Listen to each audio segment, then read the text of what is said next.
আর এবার আপনাদের দেখাবো গাড়ির ছবি। এই গাড়িটা কার বলুন তো? নির্মল ঘোষের। নির্মল ঘোষের গাড়ি বাজেয়াপ্ত, আর এই গাড়িতে পালিয়ে নির্মলের গা ঢাকার চেষ্টা। গতকাল বালাসোর থেকে জালের নির্মল ঘোষ, তার গাড়িও বাজেয়াপ্ত। যে গাড়ির ছবি আপনারা দেখছেন নির্মল ঘোষের গাড়ি, সেই গাড়ি ইতিমধ্যে বাজেয়াপ্ত করা হয়েছে। নির্মল ঘোষের নামে লিখিত অভিযোগ দায়ের হওয়ার পর থেকেই পালিয়ে বেড়াচ্ছিল নির্মল ঘোষ, এমনটাই পুলিশ সূত্রে খবর। এবং উড়িষ্যার বালাসোর থেকে তাকে গতকালই গ্রেফতার করা হয়। উড়িষ্যার আগে আরও বিভিন্ন জায়গায় নির্মল ঘোষ গা ঢেকা দেওয়ার চেষ্টা করেছিল, এমনটাই পুলিশ সূত্রে জানা যাচ্ছে। ঠিক এই যে গাড়িটি ইতিমধ্যে বাজেয়াপ্ত করে খড়দা থানায় নিয়ে আসা হয়েছে, এই গাড়িটি করেই কিন্তু নির্মল ঘোষ এখান থেকে পালিয়ে যায়।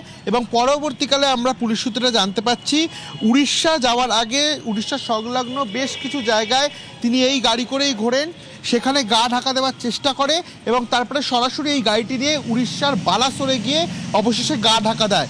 পুলিশ যখন গিয়ে গতকাল সেখানে হানা দেয়, তাকে যখন গ্রেফতার করা হয়, দেখা যায় যে এই গাড়ি নিয়েই তিনি কিন্তু বিভিন্ন জায়গায় ঘুরে বেরিয়েছেন এবং তার নামে এফআইআর রুজু হওয়ার পর থেকেই তিনি কার্যত বেপাত্তা ছিলেন, গা ঢাকা দেওয়ার চেষ্টা করছিলেন। এবং গতকাল এই গাড়িটিকেও কিন্তু বাজেয়াপ্ত করে নিয়ে আসা হয়েছে। এবং ইতিমধ্যে নির্মল ঘোষ কোথায় কোথায় গেছিলেন বা কোথায় গা ঢাকা দেওয়ার চেষ্টা করেছিলেন, যে বিষয়টি সামনে আসছে, উড়িষ্যার পাশাপাশি তিনি ঝাড়খণ্ডেও কিন্তু গা ঢাকা দেওয়ার চেষ্টা করেছিলেন।